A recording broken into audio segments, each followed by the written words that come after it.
Hey everybody, this is John Franklin Reviewer and I am back. I am doing a top 5. Now this is a top 5 movies I used to hate.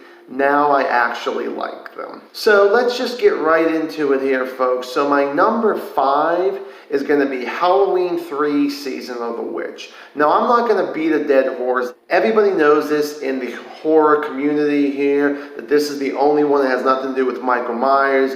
It's about Halloween masks, kill children. You know, you got your evil billionaire type there, gonna go do this, and you got Tom Atkins who's gonna try to stop his plan and all that.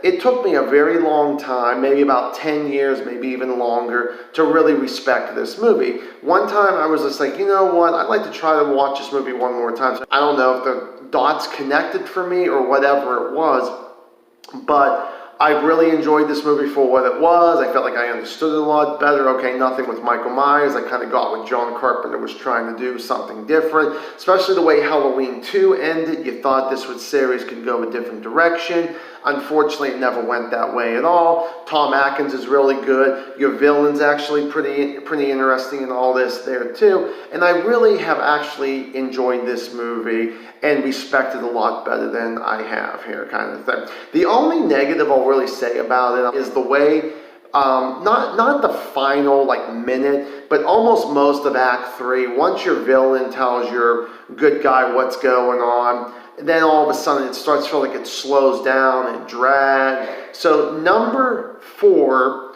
might be a surprise to a lot of people here, but Blade 2. That's right, I'm a huge Wesley Snipes fan, and I love the first Blade. Blade 2 was one of these movies that, even though it was directed by Del Toro, I really did not like almost anything about this movie. I thought it was really boring. I didn't like the action. I actually didn't like your villain.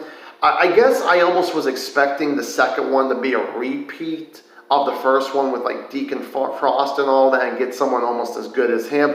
I just didn't really like anything about those villains, any of the henchmen and all that kind of stuff. I felt like even Wesley Snipes could have been a lot better in this movie, let alone everybody else. But the thing was, this is one of those movies I ended up buying about a year or two ago. So I really started liking it a lot better. Just, it must have, once again, just kind of clicked for me. Like I said, Wesley Snipes, I thought once again was good in it. He played the badass. Whistler was actually pretty good. I had some problems with him from the way that the first one ended with his character and bring him back in the second one there. Ron Perlman was in it, who usually doesn't do anything wrong. Maybe just because I was a little younger, maybe my brain was expecting something else, especially thinking that for this sequel, I was expecting something bigger and better. I still don't think it's bigger and better than the first one, but I do respect the story. I like the direction and all that kind of stuff a lot better than I actually have when I first saw this movie. Okay, number 3 is Jeepers Creepers 1. I actually really started liking this one. This is one of those movies I didn't believe the two main actors who played brother and sister in this movie. I just didn't really like the atmosphere. I guess I wasn't scared, kind of thing. I mean, the creeper himself and the makeup was awesome. Really, I didn't care for the whole Jeepers Creepers song. I didn't care for this psychic that we see kind of in Act 3. It ended too, maybe the last minute or two. I just really, I don't know, it just felt like it left a bad taste in my mouth when I watched this movie, just thinking nothing really great. Like I said, even some of the action scenes really wasn't that good. I don't know, I just really wasn't too thrilled with that when I first saw it. And the thing was, I just really ended up changing my mind about how much it's such a better movie on that there. Number 2 is going to be Puppet Master 4. This was, okay, I love the third one. So of course you're looking for the fourth one, the fifth one, all these other ones to be as good. Now I was I think I was preteen, or I might have just been 13 when the when the fourth one came out there. And I thought, oh, this was going to be so good and all that. And when I first saw 4 and 5, I thought, this is going to be the stupidest Puppet Masters. I mean, it was maybe my expectations was a little too high for these ones, and I just really hated both of them. Just FYI, I still am not a fan of the fifth one, But I do like the fourth one a lot better. I'd say maybe no more than like the last like 6 months to a year I sat down and watched these movies here, and I actually have enjoyed the fourth one, really respected a lot more. But I really didn't, I thought the puppets were really not the greatest on that. I didn't like any of the characters that were in it. I didn't care if anybody lived, and if everybody died in this movie, I was perfectly fine with the kind of thing there. But the thing was that after so long, I finally got into it and really enjoyed it. Like, really liked the main character. The villains are really interesting in this here.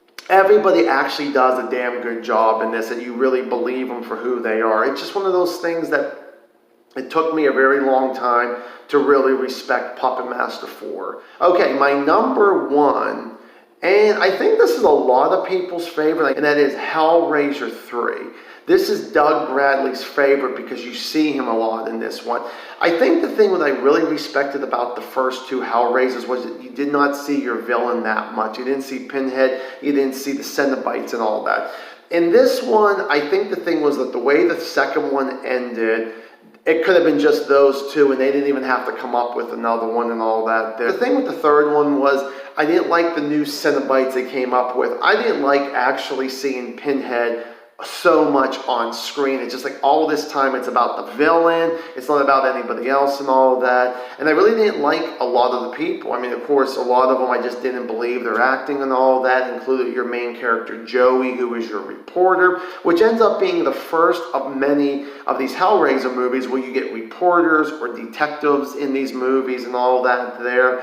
But I just wasn't too thrilled with it. Didn't really enjoy it that much. I wasn't, again, not the biggest fan of this one, and I thought, man, this is so boring. Didn't like anything about it. The kills were pretty stupid and all that kind of stuff. The whole thing in the club when Pinhead finally gets out of his little stone temple and he kills a bunch of these people, I just thought it was really stupid and all that there. Again, this is one of those movies that it took a while for me to really click and really actually enjoy the movie for exactly what it is. Okay, so that was my top 5 movies that I used to not like, now I like though. So give me a comment down below. What movies is it that you didn't actually like and you changed your mind on it like many, many years later? Please give me a comment down below. If you got a top 5, if you only have 1 or 2, hell, even if you had a top 10, put every single movie down. I would definitely be curious to see. Thank you guys so much for watching this video. And please like and subscribe. And as always, stay awesome.